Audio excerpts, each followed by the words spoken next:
actualizarse en los instrumentos de evaluación y qué aplicaciones podamos tener.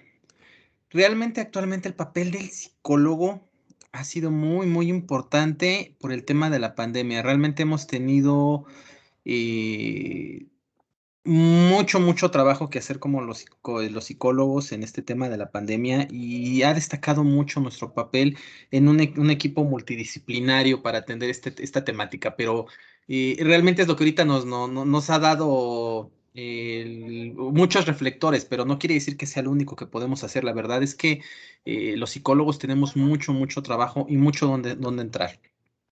Les voy a hablar un poquito de qué función puede tener un psicólogo en diferentes áreas. Muchas veces a mí me preguntan cuando doy conferencias en diferentes universidades el por qué es importante tener conocimientos del área de psicometría, por qué es importante tener tantos conocimientos teóricos. Porque bueno, el psicólogo tiene una participación en muchísimas áreas de la sociedad. Nosotros podemos detectar problemas, evaluamos, hacemos diagnósticos, planeamos una intervención en los diagnósticos. También podemos trabajar en el área de prevención de problemas, en el área de promoción de la salud, en la investigación, enseñanza, en administración, consultoría, supervisiones. Realmente nosotros como psicólogos tenemos un amplias herramientas que nos permiten, amplios conocimientos que nos permiten desempeñarnos en diferentes áreas. Y parte de eso es la parte de la psicometría. ¿Qué ámbitos laborales podemos trabajar? Y yo les hablo desde aquí, desde lo que me ha tocado ver. Les platico un poquito sobre mí. Mi principal función, yo trabajo en Editorial Manual Moderno, que es una de las editoriales más grandes en el área de psicología en Iberoamérica. Y nosotros, bueno, somos de los principales elaboradores y distribuidores de pruebas psicométricas.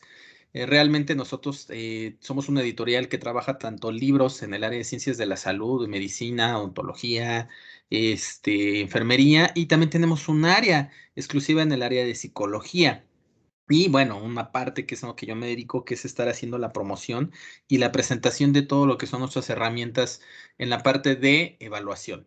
Entonces, por mi misma actividad, a mí me ha tocado ir a diferentes lugares y ir a diferentes empresas, a diferentes áreas de diferentes instituciones. Y yo les puedo comentar que en la institución donde ustedes menos se imaginen, ahí hay un psicólogo. Siempre hay un psicólogo en la empresa, en la institución, donde ustedes me digan, van a encontrar un psicólogo.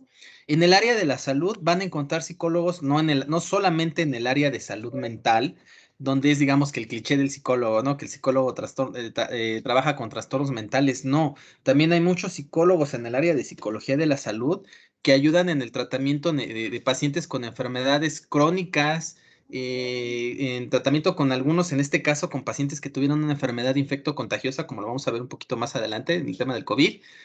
Y bueno, los psicólogos en el área de la salud trabajan desde la prevención, la intervención, la rehabilitación, en el área de tanatología, en los últimos días de vida, trabajo con pacientes, trabajo con cuidadores, bueno, en fin, realmente en el área de salud el psicólogo tiene muchísimo, muchísimo trabajo y trabaja en muchos, muchos aspectos. En el área educativa también me ha tocado ver en universidades, en bachilleratos, en educación básica, donde un psicólogo trabaja para ver todos esos problemas, desde problemas educativos hasta los problemas emocionales que pueden tener los chicos, ¿no? En el área de seguridad pública realmente ha tenido un boom todo el trabajo que tiene un psicólogo, ¿no? Desde el aspecto forense, el hacer peritajes, el hacer investigaciones, en el área académica, en el área de criminología, realmente el psicólogo tiene mucho, mucho trabajo. Les puedo comentar que aquí en México, aquí en la Ciudad de México, donde yo estoy, hay un área en una de nuestras instituciones más grandes que se llama el Tribunal Superior de Justicia de la Ciudad de México. Uno de los pisos de esta institución está dedicado única y exclusivamente para la psicología. Ahí trabajan puros psicólogos y trabajan desde con niños, adultos, haciendo peritajes, haciendo intervención. Realmente, bueno, pues en el área judicial se trabaja mucho, ¿no? En la administración pública también puede haber un psicólogo que apoye en la realización de algunas políticas públicas. En el área deportiva es otra área donde también hay muchos psicólogos. Casi todas, por ejemplo, las selecciones nacionales de fútbol es muy común, o los equipos de primera división en fútbol y en otras disciplinas, que tienen un psicólogo que está trabajando. Y ahí lo interesante es que el psicólogo no solo trabaja en la motivación, porque piensan que el psicólogo en el área deportiva solo trabaja en motivar al deportista. No, trabajamos más cosas. Se puede trabajar en concentración, puedes trabajar en hacer que la persona, que el deportista sea tolerable a la frustración. Les puedo platicar rápidamente un caso. Cuando fue en el área de fútbol, fue campeón Italia en el Mundial de Alemania del 2006. Dentro de su equipo tenían un psicólogo especialista en el área de retroalimentación positiva, específicamente en el área de neurofeedback, en el área de retroalimentación, donde estaba trabajando con los jugadores en el aspecto de concentración. Y bueno, pues creo que les ayudó a conseguir el título mundial, ¿no? En el área de política, en el área de desarrollo urbano, el diseño, el cómo colocar ciertas instituciones en ciertas áreas, en el área de asistencia social, aquí hay muchísimos, muchísimos psicólogos trabajando en organizaciones no gubernamentales, en el área de economía, en el área de comunicación social, orfanatos y albergues, muchísimo psicólogo desde atención atención, evaluación a la población del orfanato, trabajan también para analizar si los papás que quieren adoptar tienen el perfil adecuado. En las guarderías, estancias infantiles, también hay mucho trabajo. En escuelas no se diga, ¿no? El psicólogo en las escuelas básicas, en los bachilleratos, en las universidades. El psicólogo en la universidad, no solamente como docente, sino también en la atención a los alumnos y al público en general. Centros de investigación, los psicólogos tenemos una formación muy fuerte en el área de metodología de la investigación, donde podemos diseñar investigaciones, somos expertos en ese tema. Y bueno, hay muchísima investigación que pueden hacer los psicólogos en diversos temas, ¿eh? Incluso por ahí desarrollo de tecnología. Un desarrollo de tecnología es desarrollar, por ejemplo, una prueba psicométrica.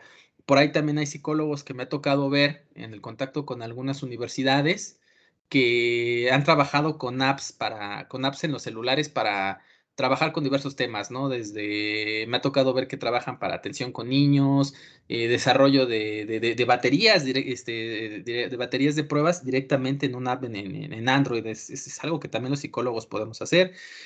El bolsas de trabajo en empresas, tenemos mucho trabajo en lo que tiene que ver en las empresas, en el área industrial tenemos mucho trabajo, por eso es importante que nosotros tengamos toda esta actualización, toda esta información, porque en el área industrial no solamente tenemos un papel en el área de reclutamiento y selección, que es donde más encaja un psicólogo, donde se piensa que más encaja un psicólogo en elegir al personal idóneo para cubrir un puesto, sino también va más allá. Ya hay muchos países donde se está evaluando los factores de riesgo psicosocial, donde ya hay normas gubernamentales donde les dicen a las empresas que tienen que cuidar los factores de riesgo psicosocial en los trabajadores.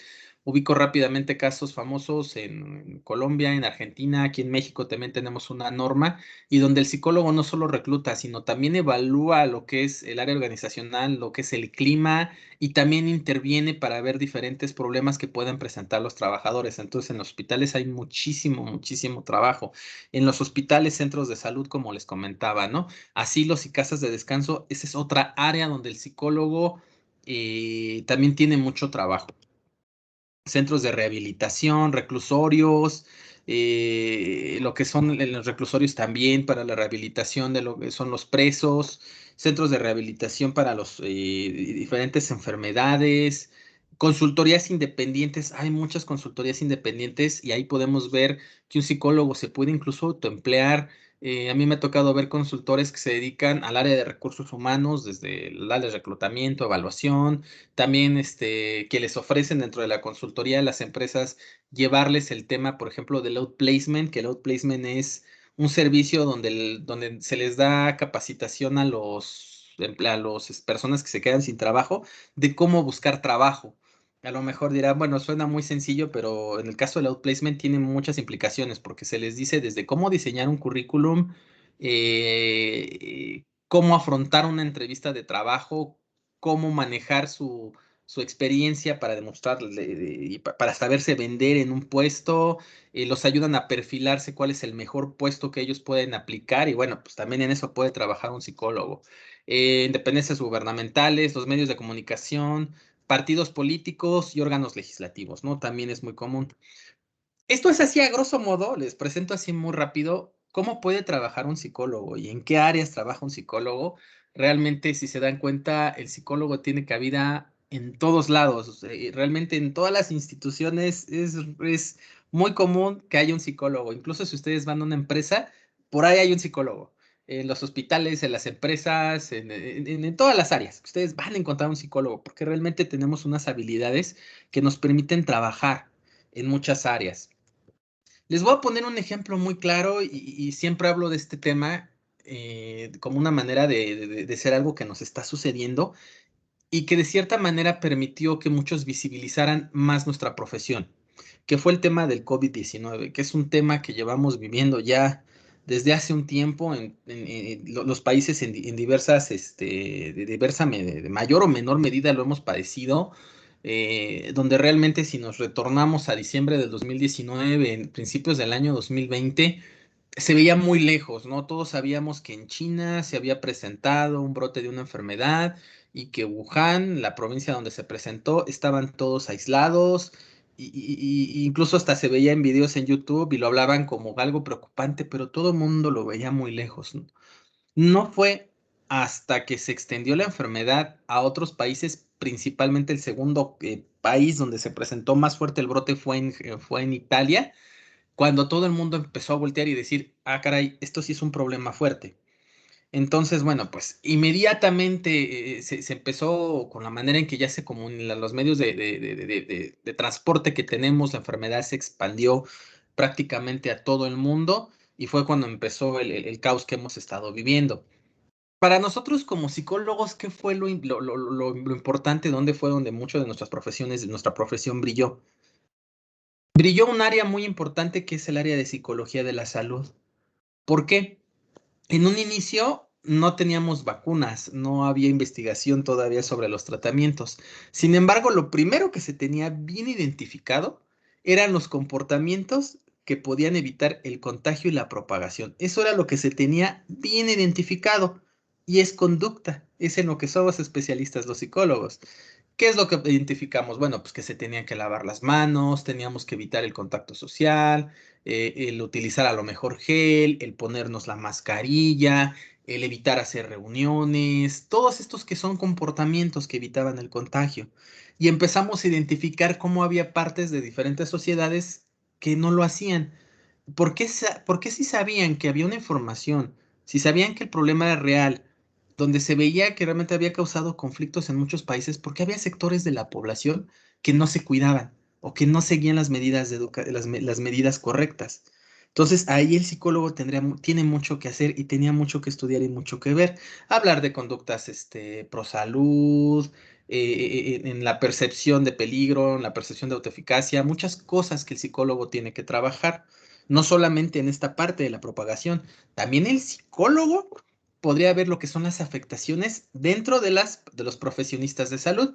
Este es uno de los primeros estudios que se hicieron en China en enero y febrero del 2020, cuando fue el pico máximo de contagios en China, y empezaron a ver qué sucedía con los médicos, con las enfermeras y con todo el personal de salud, qué estaban viviendo, ¿no? Sabían que había muchos contagios, sabían que tenían problemas, pero qué afectaciones estaban teniendo en el área, en la parte mental, todos estos trabajadores, ¿no? Pues encontraron principalmente ansiedad, depresión, insomnio y angustia. Esto fue lo que principalmente encontraron, ¿no? Depresión porque veían casos muy graves donde llegaban personas que en cuestión de horas su salud se veía muy mermada. Ansiedad porque no le veían fin, era lo que comentaban, es que yo no le veo fin y siguen y siguen y siguen llegando. Insomnio por el peligro, el miedo que tenían de contagiar a sus familiares, la angustia de no saber. Y todo eso es algo que a un psicólogo tiene mucho que hacer ahí. Y ahí es donde se vio el trabajo que nosotros teníamos como psicólogos y la importancia que tenía que tener que nosotros estuviéramos actualizados en todo lo que tenía que ver con nuestra profesión, en este caso en temas de la salud. Eso es por un lado, se empezó a estudiar. casos del personal médico, ¿no? ¿Qué afectaciones estaban teniendo? Porque incluso hasta afectaciones en relaciones de pareja, porque bueno, muchos médicos pues tuvieron que aumentar sus cargas de trabajo y por aumentar su carga de trabajo, pues obviamente vaya, o sea, tenían muchas afectaciones ya incluso con sus con relaciones con sus hijos, con su pareja. Aparte de este tema, de las afectaciones que podían tener tanto médicos, también qué estaba pasando con los pacientes. ¿Qué afectaciones podía tener un paciente? Sobre todo se empezó a ver después con el tema del post-COVID. No había un trabajo con pacientes como tal en el área de COVID por la enfermedad, el efecto contagioso, lo fácil que es de contagiar. Sin embargo, se empezaron a encontrar temas en el área del post-COVID, donde empezaron a encontrar principalmente ansiedad, empezaron a encontrar depresión, diferentes temas del post-COVID, donde realmente se sigue investigando personas que han desarrollado algunas afectaciones psiquiátricas. También se empezó a estudiar el tema de los cuidadores, porque es otra parte donde se tiene que ver, o donde un psicólogo puede trabajar en la sobrecarga de los cuidadores, qué pasaba en casas donde se enfermaban todos y solamente había un cuidador que a lo mejor se estaba contagiado, pero era el único que era el que no estaba tan mal, o era el único que era asintomático y tenía que cuidar a los demás. ¿Qué pasa con un paciente de COVID cuando se recupera? ¿Qué ideas irracionales puede tener, como el decir, ¿por qué yo me contagié? O yo fui el culpable de que mi familiar falleció, porque yo fui el que lo contagié y él no estaba tan fuerte. En fin, muchísimas cosas donde directamente en el área de salud mental, en el tema del COVID, el paciente tiene mucho trabajo. El psicólogo tenía mucho trabajo. No solo eso, también dentro del COVID empezó un tema que fue un tema que se hizo mucha investigación y que es un tema que nos va a dar de hablar durante muchos años, que fue los encierros, las cuarentenas prolongadas en diferentes países. Desde que hubo países que hicieron cuarentenas severas, como por ejemplo China, España, Italia, Estados Unidos en algunos estados, cuarentenas severas donde realmente se limitó completamente la movilidad, más que para comprar víveres, y no, o sea, las escenas realmente eran dantescas, ¿no? De las ciudades principales del mundo sin un alma en la calle. ¿Qué afectación tuvo en las personas vivir esta cuarentena, esta falta de interacción que todavía seguimos viviendo? Porque como tal todo no se ha reactivado de la misma manera que antes. Muchos países siguen manteniendo controles, los congresos los seguimos haciendo de manera virtual. Tuvimos que acostumbrarnos a manejar estas plataformas, Zoom, Teams, todas estas plataformas nos tuvimos que acostumbrar, y a pesar de que nos vemos a una cámara, ya no hay tanta esa interacción social. Esa es otra parte donde el psicólogo tiene mucho trabajo y tiene mucho que hacer. Si se dan cuenta, bueno, nada más hablando del tema del COVID, ya hablamos de que un psicólogo directamente con las afectaciones en el personal de salud, con las afectaciones en los pacientes, con afectaciones en los cuidadoras, las afectaciones que tuvo la cuarentena.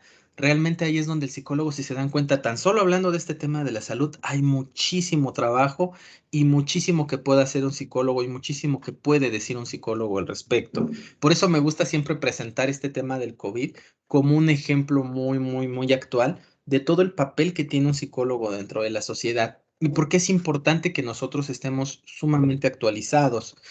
Actualmente en diferentes instituciones se están haciendo investigaciones en diferentes áreas, ¿no? Ahorita en el tema del COVID están investigando principalmente a qué afectaciones hay en el tema del post-COVID, qué tratamientos podemos utilizar con estos pacientes, y realmente habrá que ver qué sucede después de que termine el tema de la pandemia. Por ahí leí unas estadísticas apenas donde han aumentado a nivel mundial, aumentó a nivel mundial en el 2020 el número de suicidios. Y ahí, bueno, decían por qué podía ser, fue por el encierro, fue por la angustia de no saber qué iba a suceder con el tema de la pandemia, fue porque mucha gente perdió el trabajo por cierre de empresas. Ahí es donde un psicólogo puede trabajar y se pueden hacer muchos estudios, ¿no? Y como estábamos observando, realmente el psicólogo tiene mucho trabajo en muchas áreas, y nosotros les puedo mostrar ahorita, les quiero mostrar lo más nuevo que nosotros en Manual Moderno también tenemos, que les puede ayudar a ustedes actualizarse tanto en libros como en pruebas. Al final les voy a hablar sobre lo que son las pruebas y qué ventajas tienen. Y ¿en qué áreas? Les voy a hablar de los libros, pero les voy a hablar en qué áreas pueden ser útiles para diversas tanto en las escuelas como en diversas instituciones. ¿Qué material bibliográfico tenemos? Yo les puedo decir que uno de los más actual que nosotros acabamos de sacar, este material de lo que es la entrevista clínica de la doctora Faina Esquivel. Es importante para todos los psicólogos tener bien entendida esta herramienta de la entrevista. Daba yo una conferencia hace algunos meses en una universidad de un estado llamado Jalisco, aquí en Ciudad de México, donde les hablé sobre el tema laboral. Yo durante muchos años me dediqué al área laboral, fui gerente, fui coordinador de recursos humanos y les hablé sobre el tema de reclutamiento y selección, de cuál es el mejor perfil, cómo se hace una entrevista, cuáles son los procesos de reclutamiento y todo, ¿no? Y una de las preguntas que más me hacían en la universidad es, oye Gustavo, ¿y qué necesito para dedicarme al área de reclutamiento y selección? Y yo les comentaba, lo primerito que tienes que tener es tener bien tu formación como psicólogo. Y les daba risa. Y yo les decía, no, a lo mejor mi respuesta es un poco obvia al decir, pues ser psicólogo. No, lo que pasa es que necesitas todos estos conocimientos básicos en el área de psicología para que tú te puedas desempeñar. El control de la entrevista. Si tú te vas al área de recursos humanos, por poner un ejemplo, tienes que tener súper bien dominado el tema de la entrevista desde los aspectos básicos, lo básico que nos enseñan, al saber cómo controlar, cómo tener el control de una entrevista, cómo saber guiar una entrevista, saber sacar información de esta entrevista y evitar que al final tú seas el entrevistado. Suena gracioso, pero es muy común. Si tú, por ejemplo, en el área de recursos humanos o en el área clínica también llega a pasar, donde se pierde el control y al final el que está llevando la entrevista es el evaluado o el paciente y realmente no te da la información suficiente. Entonces, por eso es importante que dentro de nuestra formación básica conozcamos bien una de nuestras principales herramientas. Yo siempre hablo que tenemos nosotros los psicólogos muchas herramientas, pero las tres principales, a mi parecer, es la entrevista, la observación y la evaluación psicológica. Esas tres herramientas la ocupamos en prácticamente todas las áreas. Prácticamente en todas las áreas las ocupamos y este libro nos va a ayudar con el tema de entrevista clínica, ¿no? Desde hablar con la entrevista clínica con adolescentes, con niños, desde el tema de psicología de la salud, cómo hacer una entrevista familiar, cómo empezar desde una entrevista ya con el tratamiento clínico. Entonces es un libro que yo creo que para actualización les va a ser sumamente útil. Otro tema que también yo les comentaba a todos que debemos entender es el tema de la estadística. Muchas veces a mí me ha tocado ver alumnos que recién están entrando a la licenciatura, a la carrera de psicología, y se vuelven locos porque no sabían que les iban a enseñar muchas matemáticas. Y sí, las matemáticas es un área, el área de estadística es un área que nosotros debemos conocer. Quizás no entender, vaya, o sea, las pruebas estadísticas, no así sabértelas de memoria, pero sí entender bien por qué funcionan, qué prueba nos funciona, para qué estudio y tener todos los conocimientos básicos. ¿Por qué? Porque si tú tienes bien entendida la estadística, si te quieres dedicar al ámbito académico, que tú me digas, oye, ¿sabes qué? Yo me quiero aventar posgrados, yo quiero estudiar mi carrera y me quiero estudiar después un posgrado y hasta tener un PhD, un doctorado, vas a tener que saber estadística. ¿Por qué? Porque te van a pedir que hagas investigaciones, te van a pedir que hagas análisis y vas a tener que entender muy bien este tema de la estadística.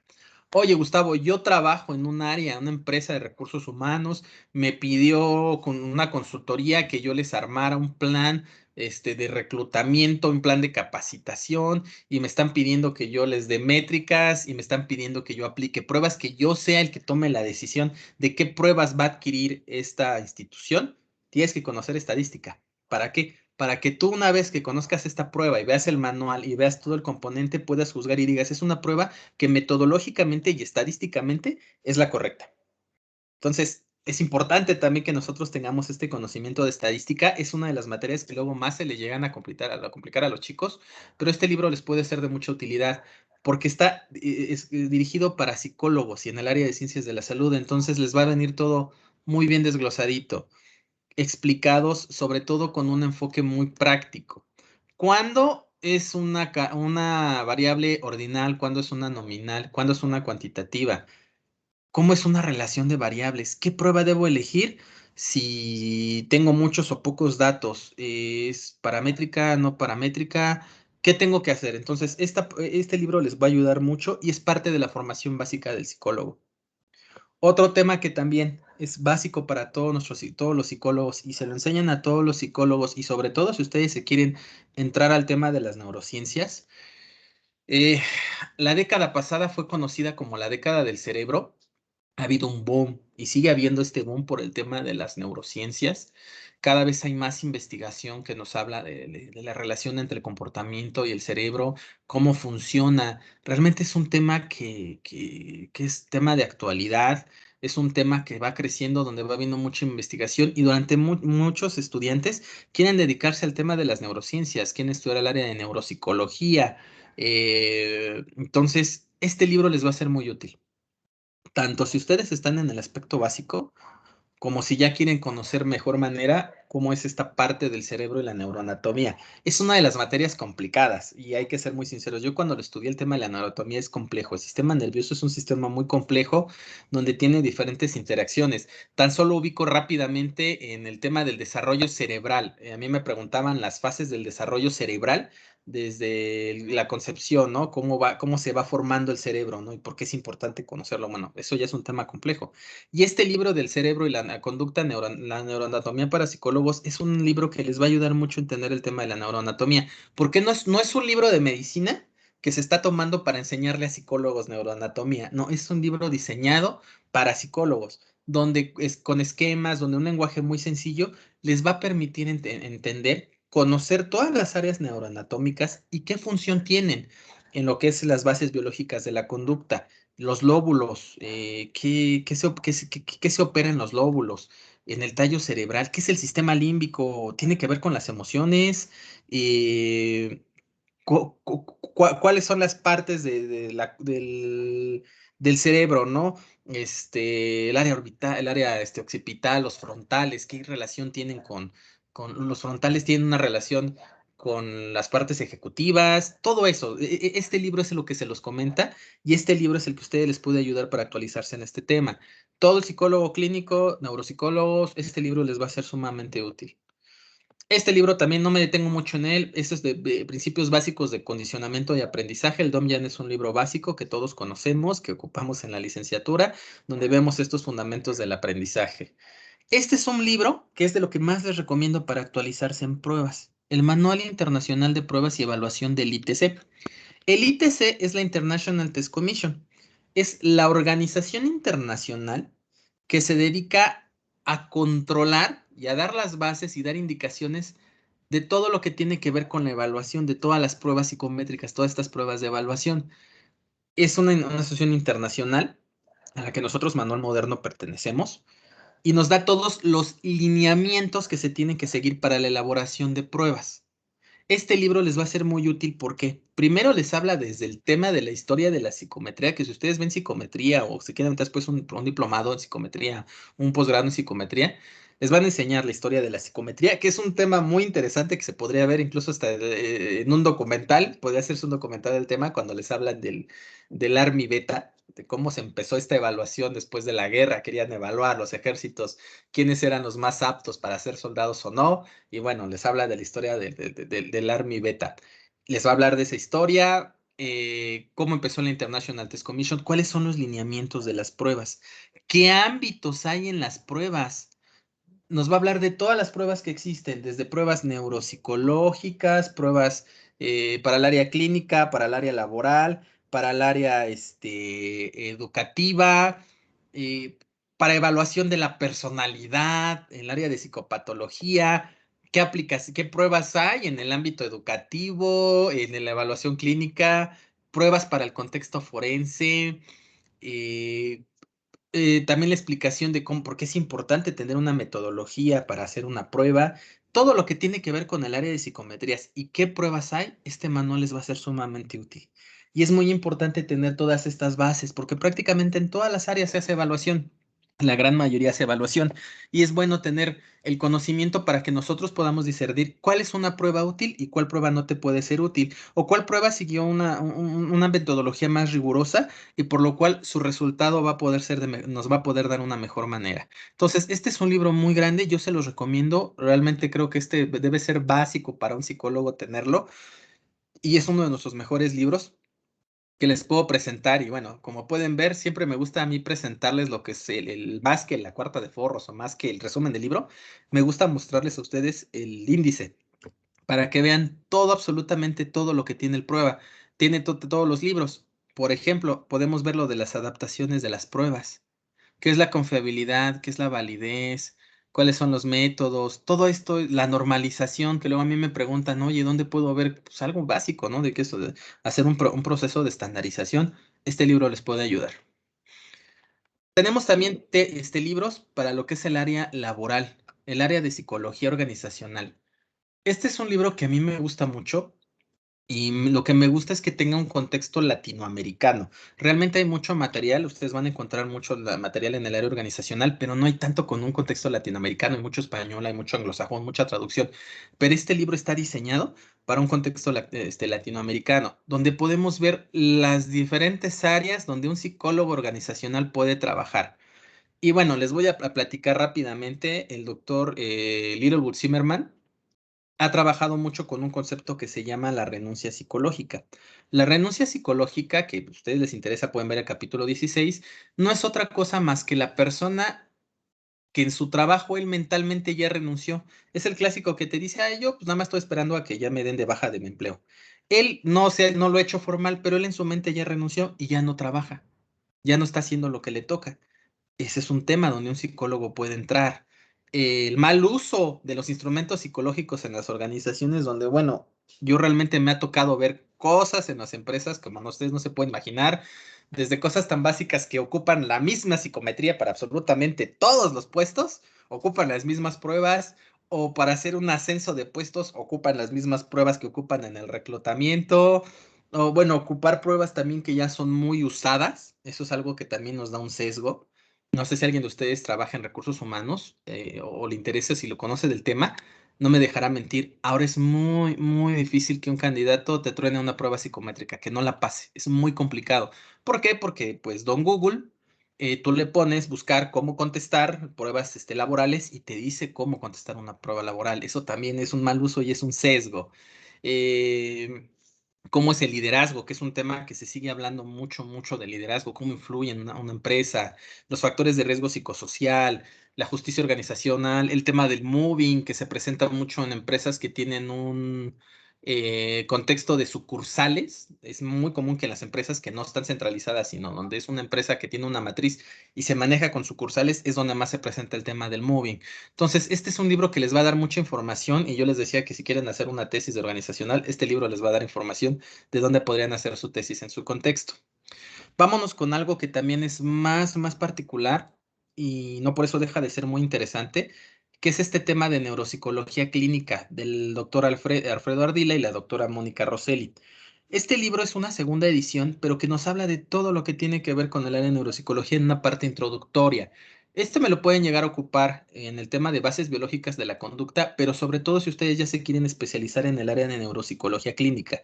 Les voy a hablar desde el desarrollo histórico, las patologías neurológicas, tienen que tener ustedes ya el conocimiento de las bases biológicas de la conducta, lo que es neuroanatomía, y les va a empezar a hablar de cada una de las afectaciones neuropsicológicas, afasias, agnosias, apraxias, amnesias, acalculias, síndromes ejecutivos y temas, por ejemplo, es neuropsicología infantil, el tema de envejecimiento normal o patológico que hago es un tema muy importante y que hay de evaluación neuropsicológica. Les va a hablar desde qué es una fascia, en qué área está el problema cerebral para que una persona presente una agnosia, qué, qué áreas están dañadas, cuáles son los síntomas, porque bueno, dentro de las mismas agnosias hay diferentes tipos de agnosias, ¿no? Este, y es un libro básico que les va a ayudar a conocer este tema de la neuropsicología. Entonces, yo se los recomiendo mucho si ustedes quieren empezar o les gustaría estudiar un posgrado o están en el tema de neuropsicología, este libro les va a ser sumamente útil. Ahora, muy bien, qué pasa si tú me dices, oye, ¿sabes qué? Me gusta mucho el tema y eso me ha tocado verlo en muchos psicólogos y en muchas instituciones me lo han comentado, donde a veces parece que hay una separación en nuestro trabajo. ¿En qué sentido? Hay personas que son muy, muy buenas diagnosticando. Y bueno, o sea, te hacen unos diagnósticos, te llega un paciente y te hace un diagnóstico maravilloso. Prácticamente desde que lo ve, les aplica las pruebas adecuadas y desde antes que le aplique las pruebas ya te está diciendo, esta persona tiene esto. Ya aplica las pruebas, lo confirma y ya. Pero ¿qué creen? Al momento de intervenir es donde a lo mejor fallan. Y hay personas que son muy buenas en la intervención, pero en la rehabilitación no tanto. ¿Y qué creen? También tengo personas que son muy buenas para aplicar pruebas, pero ya al momento de rehabilitar, pues como que no. Entonces, este es un libro que les puede ayudar mucho a todos aquellos que quieran empezar o estén en el tema de la neuropsicología, en la rehabilitación neuropsicológica. Este es un libro de principios. Les va a hablar de lo básico para la rehabilitación neuropsicológica y es del doctor Juan Carlos Arango Dasprilla. Dasprilla es uno de los principales neuropsicólogos, me atrevo yo a decir, no solamente de Iberoamérica, sino a nivel mundial.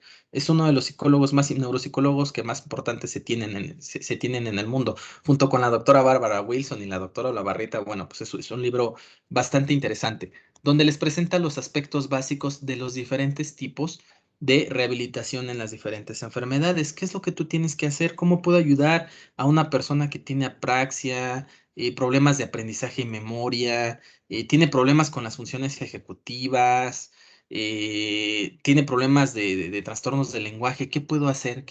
¿Cómo puedo intervenir? Entonces es un libro que para introducción es muy interesante y que les puede ayudar para en un momento dado después ya aprender bien cómo hacer rehabilitación. Otro libro que también les recomiendo es este de Daño Cerebral, del doctor Arango, el Asprilla. Este libro nos va a hablar de todos los aspectos de un daño cerebral, ¿no? Desde neuroanatomía, qué es lo que sucede, qué es la neurofisiología, introducción a la neuroimagen, esto les va a ser muy útil. ¿Qué pasa cuando hay una epilepsia? ¿Qué daño puede tener cuando hay un ictus, un tumor por esclerosis múltiples, por demencias? ¿Qué tipos de demencias hay? Porque no es lo mismo una demencia cortical que una subcortical. No es lo mismo que pasa con un paciente o la afectación cerebral en un paciente que tiene Parkinson a uno que tiene Alzheimer, ¿no? Una enfermedad, Parkinson es subcortical, el Alzheimer es cortical, hay diferentes afectaciones. ¿Qué enfermedades infecciosas pueden dañar el cerebro? ¿Qué afectaciones se tienen? Entonces, este libro les puede ser útil para conocer estas bases neuroanatómicas y las afectaciones de este trabajo que puede haber. Rehabilitación neuropsicológica de la doctora Bárbara Wilson. Este se los recomiendo una vez que ya terminaron estos de principios. Este como tal ya es un manual internacional. Es bien complicado. Muchos especialistas se acercaron, me han comentado. Tengo muy ubicado un especialista argentino que estaba en una feria muy importante que hay aquí en México, que es la Feria Internacional del Libro, todavía a finales del 2019.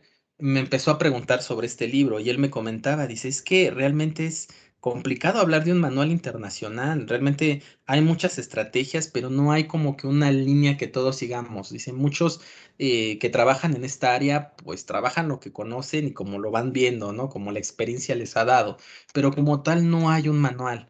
Entonces me dijo, es muy aventurado lo que ustedes están haciendo, pero está excelente, ¿no? Que ya tengamos un manual como tal.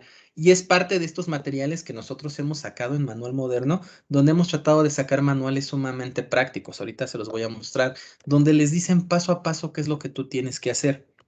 Y algo que nos puede ayudar como psicólogos a tener muchísima información. Si se dan cuenta, ahorita les he presentado algunos materiales donde ya les abarqué muchas áreas y donde, bueno, con toda esta actualización ustedes pueden tener muchísimo conocimiento para trabajar diferentes cosas como psicólogos. Este es otro libro, Trastornos Neurocognitivos del Adulto Mayor en el área de neuropsicología. Este libro me gusta porque nos abarca las tres cosas: la evaluación, el diagnóstico y la intervención. ¿Qué se puede hacer en diferentes áreas? ¿Qué pruebas existen? ¿Cuáles los tipos de demencias que se puede presentar? ¿Cuál es un envejecimiento normal y otro patológico? Se dan cuenta, es un libro que tiene de diferentes enfermedades. Pasemos el área clínica. Este libro también es de lo más reciente que hay, que es la psicoterapia integrativa. Sobre todo me gusta porque habla de algo basado en evidencias. Es algo que se usa mucho en medicina, ¿no? Basado en evidencias, que empezamos también en psicología con el tema. Este tema de la psicoterapia integrativa es muy interesante y eh, eh, muy actual, y que realmente el autor cuando lo presenta, yo me quedo mucho con una idea. que él decía, en la actualidad, pues todos los psicólogos estamos casados con diferentes áreas.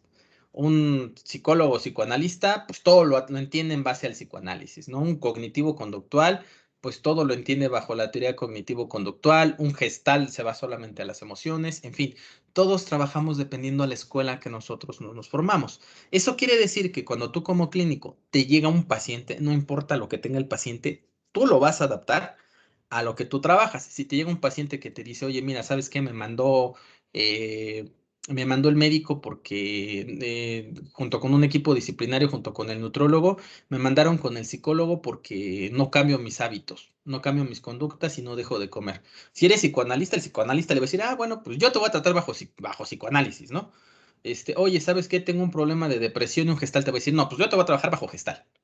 Eso quiere decir que el paciente se adapta a nosotros. Y en la psicoterapia integrativa dice que no, que nosotros tendríamos que adaptarnos al paciente, que lo que tenga el paciente nosotros deberíamos rescatar las diferentes herramientas que tenemos de otras áreas y aplicarlas con el paciente. Entonces, suena muy sencillo, pero es prácticamente el cambio completo de paradigma que se tiene.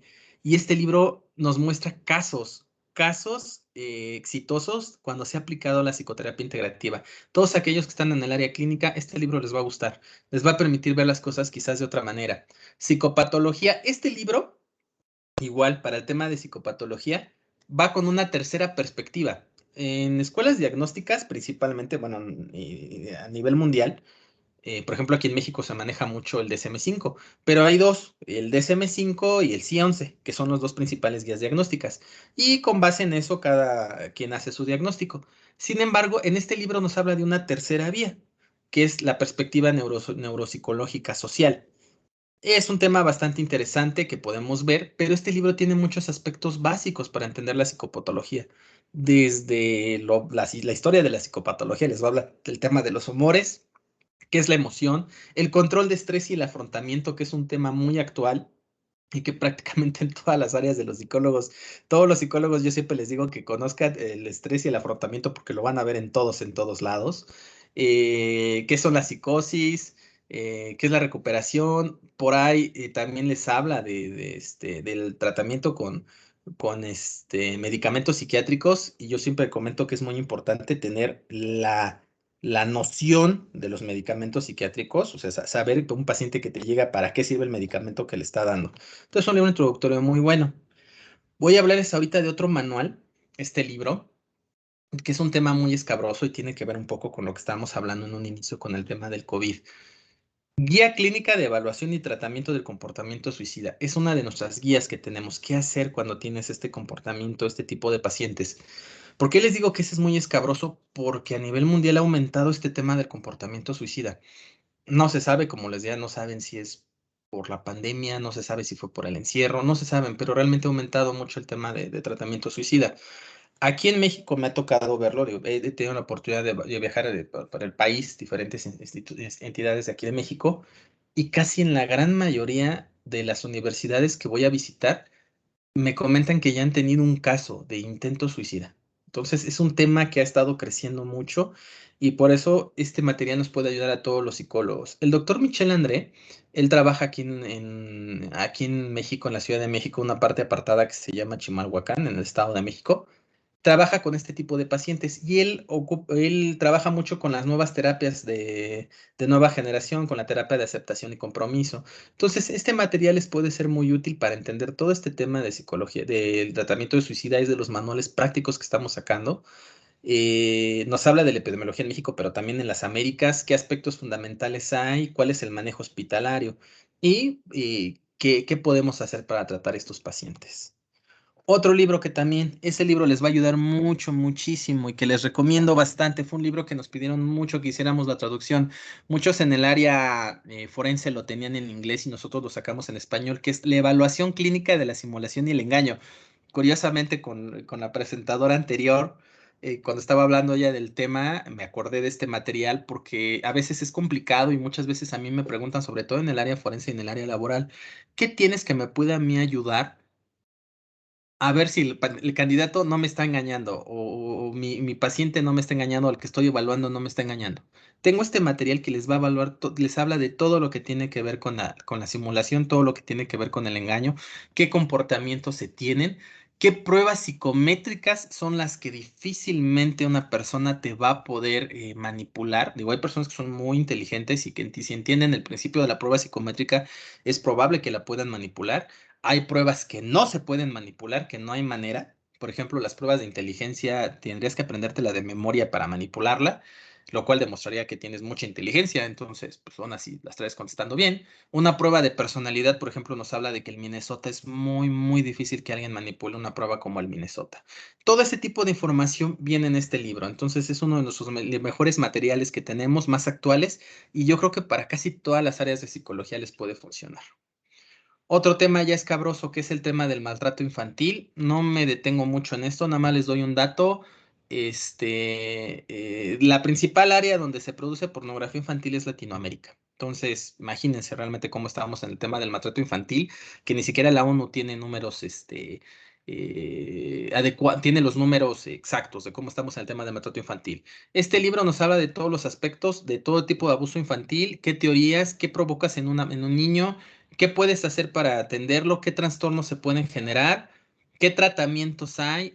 Tiene libros tiene casos de estudio y bueno, lecturas recomendadas. Les habla también qué pruebas pueden aplicar. Es un libro que si les interesa este tema, les puede ser muy útil. Todos los que trabajan en el área forense les puede ser útil, en escuelas les puede ser útil.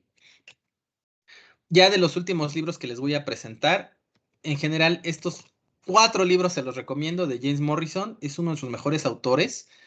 El primero es entrevista psicológica, es uno básico que les va a hablar de todo lo que tiene que ver con la entrevista psicológica. Estos dos, el de entrevista a niños y adolescentes y el DSM-5, este está enfocado, este está enfocado directamente a niños y adolescentes con casos prácticos para que ustedes aprendan a hacer un diagnóstico con base al DSM-5, muy explicado, pero enfocado a niños y adolescentes. Este es la guía para el diagnóstico clínico. Ojo, este no es el DSM-5, es la guía. Este nos permite con un lenguaje muy sencillo y con ejemplos el cómo podemos hacer un diagnóstico. ¿Qué, qué características tiene para interpretar el DSM-5 y poderlo aplicar en alguien que tiene a lo mejor trastornos de ansiedad? Nos va a ayudar con casos a entender cómo hacer este diagnóstico. Este libro les va a gustar mucho a todos los que están en el área clínica y nos abarca el tipo de diagnóstico. Estos 3 libros se los recomiendo mucho. Y este también. Este es para todos aquellos que les gusta el área clínica y quieren leer casos. O sea, que ¿sabes qué? Es que yo soy alguien que aprende viendo casos. Bueno, este es un libro, porque les va a hablar de puros casos. Son 26 casos, donde les cuenta el terapeuta, les cuenta el caso y se los va desmenuzando cómo fue el diagnóstico. Entonces, es un libro que les va a ayudar mucho y que es más práctico. Si ustedes dan clases o planean en algún momento les gustaría dar esta materia de psicología clínica, este libro les va a ayudar mucho. Ya para finalizar, les voy a presentar estos últimos 3 libros. Este libro es el Manual de Intervenciones Conductivo-Conductuales aplicado a enfermedades crónicas. Este libro es muy interesante porque hace rato les hablaba yo del área de psicología de la salud y les decía que los psicólogos tienen mucho que hacer en diferentes áreas. Y este es un libro que nos habla de eso. Un psicólogo trabajando con personas con diabetes mellitus tipo 2, con problemas de hipertensión arterial, con sobrepeso y obesidad, con personas con VIH, personas con dolor crónico, personas que tienen problemas en lo que es el tumores óseos, niños con enfermedad renal crónica. Muchos dirán, bueno, un psicólogo que trabaja ahí, bueno, pues tiene mucho que hacer. Un ejemplo muy claro, un paciente con hipertensión arterial, el paciente va a tener primero que cambiar sus hábitos alimenticios, va a tener que empezar a hacer ejercicio, va a tener que ser adherente a su tratamiento, tomarse sus medicinas y atender sus consultas. Todo eso no es fácil hacerlo. Muchas veces un psicólogo es el que tiene que ayudar a que esta persona cambie todo su comportamiento. Entonces, este libro nos dice paso a paso en este tipo de trastornos qué es lo que tienes que hacer sesión por sesión para tratar estos pacientes y qué resultados tienes que ver. Entonces es un libro muy interesante, muy importante, que también es muy aplicado ahorita al tema del COVID, del tema del COVID, porque bueno, muchas cosas se pueden solapar. Por ejemplo, pacientes que tienen COVID-19, que le están manifestando el COVID-19, hay estudios donde los nutrólogos nos dicen que eviten los carbohidratos por la falta de oxígeno, porque para manejar estos carbohidratos se necesita oxígeno y si es COVID-19 muchas veces desaturan y no tienen el nivel de oxígeno necesario. Entonces hay nutrólogos que nos dicen que debemos dejar de ocupar comer carbohidratos, pero tú como persona me dicen, oye, no puedo comer carbohidratos, oye, pues los carbohidratos es lo que mejor sabe, ¿no? Entonces ahí un psicólogo puede ayudar a este cambio conductual. Un ejemplo muy burdo.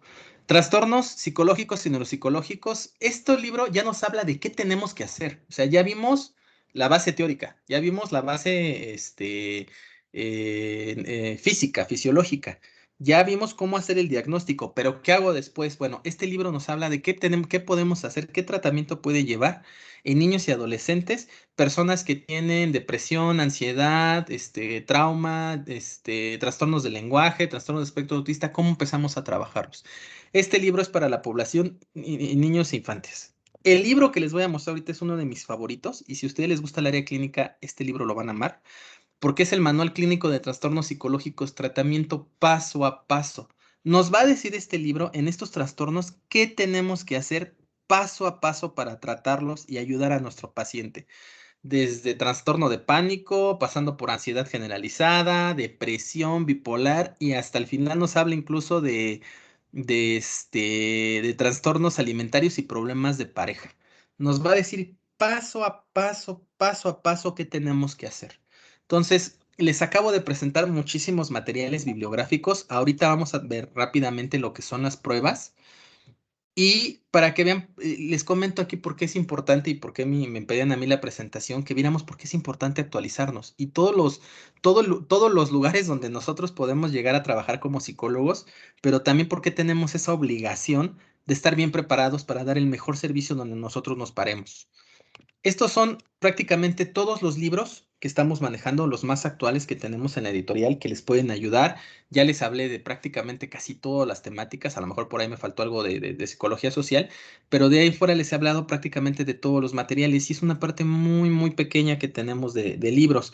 Pero al finalizar la conferencia les voy a dar una sorpresa porque les traigo un regalo que les mandó la gente de Manual Moderno a todos los de la universidad, a todos los que asistieron a la plática. Al final se los comento.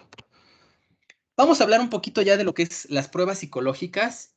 Yo les comentaba que era importante estar actualizados.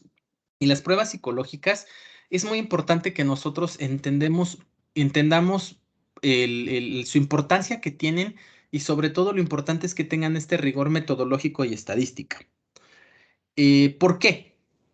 Muy fácil, porque las pruebas neuropsicológicas, las pruebas, perdón, psicológicas nos permiten dar diagnósticos en diferentes áreas. En el área organizacional te permiten ver si tu candidato se adapta, es el candidato más idóneo. En el área neuropsicológica te permiten hacer un diagnóstico para empezar tú con una rehabilitación. En el área clínica de la misma manera y diferentes constructos que nosotros podamos evaluar. Y es importante que todas las pruebas sigan un rigor metodológico y un rigor estadístico. Si tú ocupas una prueba que no tiene baremos de una población cercana a la tuya, si tienen los baremos de tu país, maravilloso. Que esté estandarizada en tu país es maravilloso. Si no está estandarizada en tu país, que esté estandarizada en una población parecida a la tuya. Por ejemplo, es más factible que una prueba que está estandarizada en una población mexicana le sea más útil a una población latina a una prueba que está estandarizada en una población española. Si bien ambos hablamos español y hablamos el mismo idioma, manejamos diferentes conceptos y tenemos diferente tipo de educación y diferente idiosincrasia. Entonces puedes presentar errores. Decía uno de mis profesores cuando estaba estudiando la carrera, le preguntaba, oiga maestro, ¿qué es peor, un error tipo 1 o un error tipo 2? Y él nos contestaba de una manera que todavía nunca se me olvida. Me dice, bueno, pues depende tú cómo lo juzgues. ¿Qué es peor? ¿Dejar culpar, meter a la cárcel a un inocente o dejar libre a un culpable? No, bueno, pues ambas cosas son incorrectas, ¿no? Pues estás dando mal diagnóstico. Esto pasa ahorita con las pruebas. Otra de las situaciones que les comento antes de empezar es la preocupación que me tienen, que a mí me muestran muchos de que ahorita las sesiones, la evaluación psicológica la hacemos a distancia. porque ahorita, bueno, nos hemos tenido que acostumbrar a que antes a lo mejor atendían al paciente y la evaluación lo hacía, pero todavía hay muchos que dicen, no, yo prefiero hacer la evaluación a distancia porque pues me preocupa el tema del COVID, ¿no? ¿Qué indicaciones debemos seguir? Bueno, una de las indicaciones principales y algo que revisé en el APA es que tú apliques una prueba física, una prueba digital a distancia. Digo, si es física, pues obviamente no le puedes mandar la prueba, que te la conteste, sino él te la va a contestar, tú le vas preguntando y tú vas tachando lo que él considera. Eso se puede hacer físico. Pero si la vas a hacer de manera digital, no es que tú le mandes el link a su correo y que te diga, ah, ya lo contesté y ya ves tu resultado. No, porque tú no sabes qué variables hay en medio. Tú no sabes si esa persona a la que tú le vas a aplicar, no sé, un Minnesota o le vas a aplicar una prueba de personalidad, tiene un amigo, familiar, primo, sobrino que está estudiando psicología y que lo puede ayudar. O tú no sabes que es alguien que dice, oye, ¿sabes qué? Necesito que alguien me ayude y contestan la prueba entre 4 personas, porque llega a pasar. Entonces, lo que dice es lo que se dice que se tiene que hacer es que tú tienes que, cuando vas a hacer una aplicación a distancia, tienes que hacer lo que estamos haciendo nosotros. Vas a citar a tu candidato, a tu candidato, tu paciente, a las 2 de la tarde o a las 3 a la hora que tú quieras, y lo vas a agendar. Y mientras él está contestando la prueba, con la cámara abierta, vas a estar revisando cómo la está contestando, para evitar que haya algún problema en el sentido de que pues le está ayudando a alguien a contestar y vas a dar un resultado que no es el idóneo. Nosotros en Manual Moderno tenemos ahorita muchas pruebas digitales. ¿Qué ventajas y desventajas tienen? ¿Qué ventajas tiene una prueba digital? La primera es que no ocupas papel ni lápiz y no generas basura. Desde un aspecto medioambiental es maravilloso. Desde un aspecto de espacio también es maravilloso porque la información la guardas en tu computadora de manera virtual. Es una de las grandes ventajas que tiene. Otra ventaja que tiene, que la aplicación, al ser de manera digital, es más rápida para los candidatos que física. La gran mayoría de las pruebas es las personas, los candidatos o tus evaluados, tu paciente contesta la prueba más rápido en manera virtual que en manera física. Otra ventaja que tienen las pruebas virtuales, la calificación. A mí me gustan mucho las pruebas físicas y calificar con lo que son las plantillas y todo, pero hay que reconocer que te tardas mucho, o sea, realmente sigues un proceso y si estás calificando en Minnesota, no, bueno, o sea, te puedes tardar 30, 40 minutos. Las pruebas virtuales tienen la ventaja es que el sistema ya te da la calificación. Entonces, otra de las super ventajas que tienen que la calificación es inmediata. ¿Qué desventajas tienen? Bueno, la gran mayoría de los clínicos que he consultado, muchos de ellos me dicen que prefieren ver cómo está cómo está el comportamiento de su paciente mientras contesta la prueba. Es una de las desventajas que yo veo. Entonces, eso es principal las ventajas que tenemos y desventajas en pruebas electrónicas. Tengo estas pruebas que les voy a decir cuáles son virtuales y cuáles son físicas. Este es el inventario de dependencia emocional, es para clínicos. Si te interesa el área de parejas, en el área de terapia de parejas, este de inventario de dependencia emocional les puede ser muy útil. También si quieren hacer por ahí alguna tesis que tenga que ver con dependencia emocional, este título les va a ser útil. Y lo tengo en digital. SWS les hablaba de que una de las partes que los psicólogos trabajan en el área laboral no solo es reclutamiento, sino también eh, en el área de desarrollo organizacional. Esta prueba les puede ayudar mucho porque podemos ver cómo estamos en las empresas en el tema de estrés. ¿Qué está pasando con el área organizacional? ¿Qué afectaciones está teniendo ya en su salud mental el trabajador? ¿Y qué puedes hacer? ¿Por qué? Porque, bueno, esto les es útil a todos los empleadores, porque una persona que está estresada es más tendiente a cometer errores y a lo mejor está disminuyendo su productividad. Entonces, esta prueba es una de las pruebas más actuales para medir este tema y está enfocado directamente a la salud mental de los trabajadores. Otra de las pruebas más actuales que tenemos es el indicador de tipos psicológicos. Esta está basada bajo una teoría junguiana, donde nos permite ver aspectos de personalidad en base a esta teoría del sentimiento introvertido, pensamiento introvertido, sentimiento extravertido, impulso introvertido. Tiene que ver con esta teoría. Sin embargo, esta prueba es una prueba de personalidad. Yo la recomiendo porque no es muy común. Si tú la aplicas en un área laboral, en un contexto laboral, difícilmente vas a encontrar una página que te diga cómo contestar esta prueba. Yo la recomiendo más en el área laboral, aunque perfectamente la pueden aplicar en el área clínica. Búsqueda autodirigida. Esta me gusta mucho. Esta es todos aquellos que quieren dedicar en el área de orientación vocacional.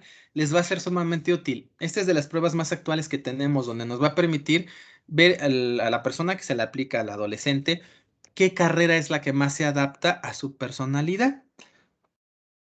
¿Qué es la carrera que más, a lo mejor, médico, enfermera, el contador, no sé, cuál es la carrera que más se le va a adaptar? Y le va a dar una lista, te va a dar una lista de cuáles, dependiendo de su personalidad, cuáles son las carreras que más se adaptan. Entonces, bueno, esta les va a ayudar bastante a los que trabajan en orientación vocacional. Y la tengo en formación en digital, así que de volada lo pueden contestar. Esta es una de mis pruebas favoritas en el área de recursos humanos, evaluación de competencias organizacionales. Esta prueba está enfocada para el área de reclutamiento y selección, aunque por ahí me lo ocupan luego en el área de orientación vocacional. Nos permite ver el tema de las competencias organizacionales. Actualmente en las empresas, bueno, en la actualidad en la industria, lo que más investigan una persona es qué competencias tiene. Esta es una prueba latinoamericana. El doctor Caneco es peruano. Y está hecho en nuestro contexto, entonces muy, muy, muy buena esta prueba. Nos evalúa 8 metacompetencias: intelectuales, emocionales, sociales, emprendedoras, directivas, y nos evalúa las 20 competencias que componen cada una de ellas: capacidad de análisis, colaboración para afrontar la presión, liderazgo, trabajo en equipo. Y ya nos da la información del candidato, presenta o no presenta la competencia. Entonces se dan cuenta, pues nos ayuda bastante para ver, para encajar si realmente esta persona es adecuada al puesto. Y en el área de orientación me la llegan a ocupar en las universidades como un pretest post-test. Te evalúan a los chicos cuando entran y les entregan cuando salen. Y además, bueno, con base en el resultado de sus competencias, los ayuda también a los chicos para que vean en qué áreas se pueden enfocar. Porque incluso dentro de las áreas dentro de una licenciatura, dentro de una carrera, pues son diferentes, ¿no? Por ejemplo, en los psicólogos, no es lo mismo un psicólogo clínico que un psicólogo social. Tienen que tener competencias diferentes. Entonces, esta prueba nos puede ayudar en este sentido. WSA, otra prueba que tengo de evaluación de estilos de trabajo. Esta va muy enfocada, yo sobre todo la recomiendo para ascenso de puestos, porque bueno, no es lo mismo lo que tú quieres al estilo de trabajo que tú tienes. A lo mejor tú eres una persona que eres muy buena en ventas. Eres contador, pero eres muy bueno en ventas. Y a lo mejor tú estás como contador, pero tu estilo de trabajo encajaba más como un vendedor y te va a ir mejor como vendedor. O hay otros casos, por ejemplo, que en muchas empresas tienen algo muy noble, que es cuando cuando hay un puesto vacante directivo de rango medio, voltean hacia sus trabajadores para ascender a alguien. Y muchas veces a lo mejor el que era tu mejor vendedor no va a ser un muy buen gerente. Entonces esta prueba nos puede ayudar a identificar esto.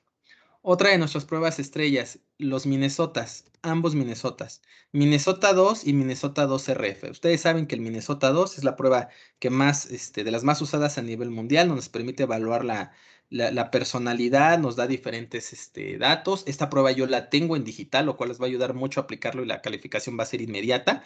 La tengo en digital. Esta MMPI 2 es la versión reestructurada, son menos ítems, pero me mide otras cosas. Esta principalmente me la ocupan en el área organizacional y en el área forense. Entonces, estas dos pruebas de personalidad son de las más usadas y son de esas pruebas que son de las más actuales. Entonces, les va a dar muchísima, muchísima información. El único detalle que llega a tener el Minnesota es que es largo. El Minnesota 2, en la edición revisada son 567 reactivos, entonces sí es un poco largo de aplicar. Entonces, ese es uno de los detalles. Otra de las pruebas más nuevas también manejo es el perfil de estrés de Novak. Este es para todo lo que tiene que ver con el área clínica. Nos va a hablar, cuando les hablaba, por ejemplo, del tema del COVID, esta es una prueba que puedes aplicar tanto a los cuidadores, a los pacientes o toda población clínica que tú quieras evaluar, porque nos habla de hábitos de salud, de la conducta tipo A, el estilo de afrontamiento, su red de apoyo social y el bienestar psicológico. Es otra prueba que les va a ayudar a todos los clínicos, sobre todo en tema de psicología de la salud, les va a ser muy, muy útil. El test de esperanza, desesperanza. Este test es un test que luego no alcanzan a visualizar porque es muy interesante y a mí este test me encanta porque aunque no lo crean, la esperanza y la desesperanza nos dan muchísima información, nos dan mucha tela de dónde cortar. Por ejemplo, hay una relación entre las personas que tienen una actitud de depresión, de desesperanza, de ver todo de manera negativa con el desarrollo de enfermedades como el cáncer, así como las enfermedades, personas con la conducta tipo A que se estresan, que son competitivas, que no delegan, que están siempre viven de una manera así, es muy probable que desarrollen una enfermedad cardíaca. Entonces, se dan cuenta, el test de esperanza y desesperanza nos puede ver esto. En una empresa, si ustedes pueden hacer una investigación en el cual digan, bueno, quiero ver qué relación hay entre la esperanza y desesperanza con la rotación de personal. Y ustedes se lo aplican en una empresa y pueden ver y hacer una relación si las personas que presentaban mayor desesperanza son las personas que primero te van a renunciar. Entonces, se dan cuenta, tiene muchas utilidades esta prueba y a mí en lo personal me gusta bastante. Otra de las pruebas que también tenemos para los que trabajan en el área de bachillerato o en ingresos de escuela o en ingresos en universidades es la escala de evaluación de habilidades sociales para adolescentes, donde podemos ver cómo estamos en este tema de las habilidades sociales, cómo se comportan, qué fortalezas tienen los chicos y con esto, bueno, podemos hacer diagnósticos e intervención. Esta es otra prueba que me la aplican mucho, sobre todo para ingresar a bachilleratos y universidades donde quieren ver cómo estamos en estos hábitos de relación de habilidades sociales. Entonces, es una prueba que también muy buena y que les recomiendo. El detector, este es para escuela primaria, para detectar en los años básicos si el niño puede presentar algún problema. Esta es una prueba que se le aplica directamente a los padres y si a ustedes les interesa o trabajan en algún momento en una escuela básica, esta prueba les puede ser útil. Escala breve de inteligencia Shipley 2 es una de las pruebas que más utilidad tenemos. Me la aplican en diferentes áreas. Ustedes, si son un clínico y quieren ver cómo estamos en este tema de inteligencia, pueden aplicar un Shipley. Digo, pueden aplicar las pruebas Wechsler, les va a dar el Wechsler el coeficiente intelectual, pero ustedes saben que son muy largas. Ustedes pueden aplicar un Shipley, una escala breve de inteligencia, donde les va a arrojar simplemente si es arriba de la media, en la media, abajo de la media.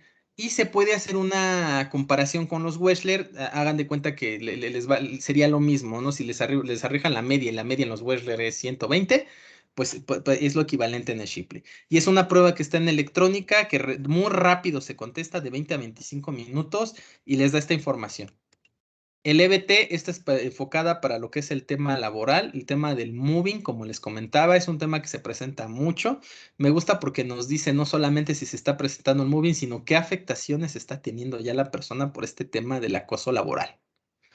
¿Qué afectaciones está teniendo, ¿no? Ansiedad, depresión, qué es lo que está pasando y en un ámbito laboral les va a ayudar a trabajar. Esta es otra de las pruebas más nuevas, nuestra prueba más nueva, el inventario de 5 factores de personalidad para niños, FFIPC. Me gusta porque no hay inventarios tan chiquitos de personalidad. Digo, ahí hay una discusión muy fuerte con diferentes teóricos que me dicen que pues no puedes evaluar la personalidad de niños. Por eso es muy complicado que ustedes encuentren un inventario muy chiquito. Y este es de los más chiquitos que van a encontrar porque va de los 9 años hasta los 18 años. Se dan cuenta, pues nos abarca niños y adolescentes. Es muy sencillo, lo tengo en digital, nos va a dar, en base a la teoría de los 5 grandes factores de la personalidad, nos va a dar información. Entonces, esto nos puede ayudar, tiene aplicaciones muy interesantes desde pasando por investigación, por el área clínica, por ahí también me lo ocupan en algunas instituciones como una prueba de ingreso. Entonces, es una muy buena prueba. Y hasta aquí les presento lo que son hasta aquí mi ponencia. Espero no haberme ido muy rápido. Y espero que les sea útil todo lo que les estoy presentando, que vean que es muy importante el papel que tenemos los psicólogos, que vean todo lo que nos estamos, eh, todos los lados donde nosotros podemos trabajar como psicólogos, ¿no? Todo el espacio que tenemos y cómo es importante que nosotros nos actualicemos y que hay herramientas y hay materiales y hay libros que nos pueden ayudar a que nosotros nos actualicemos sin ningún problema, que nos pueden dar mucha información y que solamente es el hecho de saberlos buscar. No sé, si alguien tenga alguna duda o alguna pregunta. Perfecto, muchísimas gracias. En lo personal no sabía de varios instrumentos que ustedes tienen. Me llamó un montón la atención esas habilidades sociales, más que todo. Entonces vamos a hacer por ahí las compras en el sitio web. Por el momento va a estar cediendo las dudas. Vamos a empezar con Andrea Cohen. Te doy la palabra, Andrea. Buenos días, muchísimas gracias por toda la información brindada. Yo estaba interesada en saber si cuentan con alguna prueba tipo MMPI, pero para adolescentes. Sí, Sería. sí. Tenemos el MMPI para adolescentes, efectivamente es el MMPI para adolescentes. que ya está hecho específicamente para esta población, ya tiene algunos ítems más que nos evalúan abuso de sustancias, desafío a la autoridad, y es una prueba que también se puede ocupar directamente y tiene baremos para adolescentes. Entonces, esta prueba, si tú quieres hacer una investigación o alguna evaluación, o en una escuela tienes algo que ya quieras observar, esta prueba te puede ser muy útil. El detalle que tenemos con la prueba de adolescentes es que no la tengo en electrónico, esa nada más está en formato físico. Entonces ahí sí tendría que hacer la respuesta, tu paciente la tendría que responder a mano y tendrías que hacer la calificación a mano. Es el único detalle que tiene esta prueba. Ok, perfecto. Y en cuanto a la prueba Shipley, me quedó un poco de duda. ¿Esta evalúa como una inteligencia a nivel global, consideraría usted? ¿O se especifica más en lo verbal o en lo no verbal? ¿O brinda ambas? Ambas. Te Ah, da general, te da perfecto. verbal y no verbal. Tengo un instrumento que es de inteligencia no verbal, que no lo presenté, que es el Beta 4. El Beta 4, que ya es el heredero del Army Beta, el Beta 4 está enfocado únicamente para inteligencia no verbal. Es para personas que a lo mejor tú quieres saber su inteligencia, no tienen una formación académica muy alta, entonces no te considera lo verbal. Esa prueba te puede ser útil si tú quieres ver este tipo de población. Gracias. Y la última pregunta es en cuanto al libro de evaluación clínica de la simulación y el engaño. ¿Ustedes lo tienen en línea? Sí, y qué bueno que me comentas este libro. Comento que ahorita todos estos materiales que yo les acabo de presentar los pueden adquirir en suscripciones médicas, uno de los patrocinadores de este congreso. Y además aprovecho ahorita antes de que se me vaya, a todos los que asistieron les voy a dar un regalito. ¿Cuál va a ser mi regalito? Se los voy a pasar directamente a las profesoras, a las que organizaron. Les vamos a dar a su universidad una clave para que ustedes puedan conocer todo nuestro acervo bibliográfico en el área de psicología por un mes. Van a poder entrar a una biblioteca digital para que conozcan todos nuestros libros y los puedan ver. Va a ser una suscripción nada más por un mes para que ustedes las puedan observar. Entonces, todos los libros que les mostré más todo lo demás lo van a poder conocer directamente con ese regalito que les traemos. Qué genial, muchísimas gracias. No, al contrario. Perfecto, muchísimas gracias. Vamos a continuar por acá. Tenemos a Lucía Marcela. Te doy la palabra. Gracias. Hola, mucho gusto. Bueno, primero gracias por la charla. La verdad es que todo estuvo súper interesante. Este, tengo dos preguntas. La primera es que usted habló, por ejemplo, de las repercusiones de ahorita del COVID-19 y el confinamiento. Entonces yo quería saber qué repercusiones neurológicas ha tenido la pandemia en los adultos mayores. O sea, cómo ha sido afectada su salud mental, si ha sido más que la demás población o ha sido igual, y cómo podemos intervenir para mejorar su salud mental. Una pregunta muy interesante. Como tal, no tendría yo un dato de si ha habido una afectación diferente entre adultos mayores, hablando neurológicamente hablando, y personas más jóvenes. Pudieron haber sido afectaciones generales, ¿no? La falta de sociabilización en los adultos, el que a lo mejor no estuvieran utilizando sus diferentes habilidades mentales que nosotros tenemos, a lo mejor ahí pudo haber mermado. Pero lo que yo más tengo ubicado son a los pacientes que tuvieron COVID. Sí se han encontrado muchas afectaciones en pacientes post-COVID que tuvieron la enfermedad. Ahorita se siguen haciendo investigaciones al respecto. Se han encontrado pacientes que han desarrollado enfermedades mentales, depresión y ansiedad. Se ha demostrado. Hay algunos pacientes que han reportado afectaciones en la memoria, que se les olvidan las cosas. Hay pacientes que han reportado afectaciones muy particular, por ejemplo, que se les olvida cómo se escribían ciertas palabras. También por ahí tengo muy, muy, muy, muy bien ubicado que se están empezando a correr protocolos, por ejemplo, aquí en Ciudad de México, en el INER. El INER es el Instituto Nacional de Enfermedades Respiratorias aquí en México. Están corriendo un protocolo donde están viendo pacientes post, post-COVID, pero les van a aplicar una prueba neuropsicológica que nosotros teníamos que se llama Neuropsi, para ver qué afectaciones están teniendo por el tema del post-COVID. Entonces, como tal, tengo más ubicado a las personas que tienen post-COVID que a los que fueron más sanos y que hayan sido afectados por el tema del confinamiento. Por eso hoy les decía que era interesante y les presentaba el ejemplo del COVID porque es uno de los ejemplos donde nosotros los psicólogos tenemos mucho trabajo, donde tenemos mucho que hacer. Y bueno, es lo que yo te puedo comentar, ¿no? Los pacientes con post-COVID. Ok, súper interesante, muchas gracias. Y la segunda es que, ¿qué pruebas de inteligencia podemos aplicarle a una persona que no ha tenido una educación académica como tal o no se puede? Porque hasta lo que yo he estudiado, pues, son como muy teóricas. No sé si la pregunta, pues. Sí, te puedo recomendar que les ocupes el beta 4. El beta 4 es de inteligencia no verbal y no te va a ver, no te va a medir ese aspecto. Por ejemplo, tú aplicas, no sé, si tú aplicas una prueba Wechsler, pues no, o sea, porque sí se ocupa algo de la formación académica. Si aplicas un Terman Merrill, bueno, pues tiene aspectos que te va a ver completamente la formación académica, pero un beta 4 no es inteligencia no verbal, es con dibujitos y con imágenes y esa prueba te va a poder servir para una población que no tenga una educación muy alta. Ok, perfecto, muchísimas gracias, de verdad. Al contrario.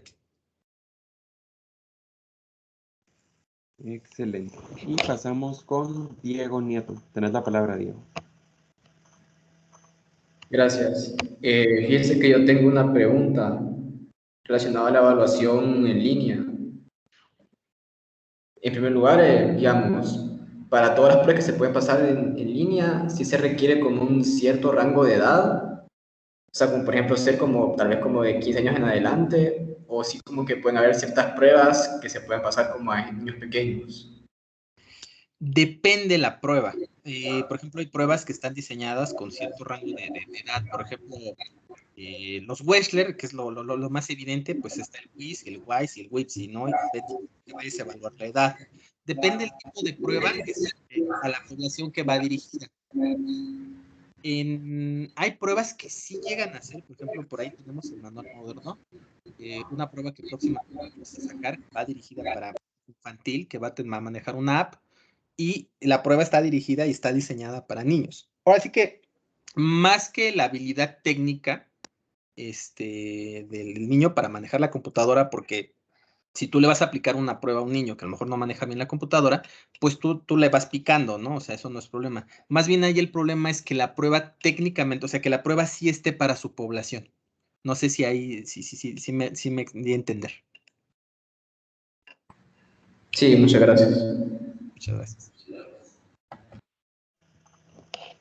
Excelente. No sé si hay alguna otra duda de parte del público. Que levanten su mano. Bueno. Pues entonces ahí estaríamos. Muchísimas gracias, Gustavo. Sin duda es muy importante saber los instrumentos que tenemos a nuestra disposición en el campo en el que trabajamos. Y hoy nos llevamos un buen sabor de boca sabiendo que hay tanto que podemos hacer, tanto que aprender todavía. Y pues nada, le agradezco en nombre de todos los que estamos acá por su participación el día de hoy. No, al contrario, muchísimas gracias por la invitación. En breve les hago llegar la clave para que puedan conocer todo nuestro acervo en libros y no olviden todos los materiales que yo vi, lo tienen ahí en servicios médicos. Muy bien. Perfecto, muchísimas gracias, Gustavo. Mucho gusto. Hasta luego. Muy bien. Continuando con el programa, pues ya vamos a estar dando por finalizado el congreso por el día de hoy. Solo antes de que abandonen la sesión, vamos a proyectar este código QR en la pantalla. Es para que evalúen las conferencias del día de hoy y el evento en general. Por favor, no vayan a olvidar llenar esta evaluación porque es muy importante para nosotros para poder ir viendo cómo han recibido este congreso y cómo lo han visto y demás. Eso como primer punto, y como segundo, que recuerden la rifa que se está llevando a cabo en este momento en redes sociales del Consejo y Psicotopics, para que no pierdan la oportunidad de poderse ganar uno de los libros, que todos son de la editorial Manual Moderno. Entonces, muchas gracias. Eso es todo de mi parte por el día de hoy. Agradezco muchísimo su atención, espero haya sido de su disfrute el Congreso y nos vemos el día de mañana en el mismo link. Muchas gracias.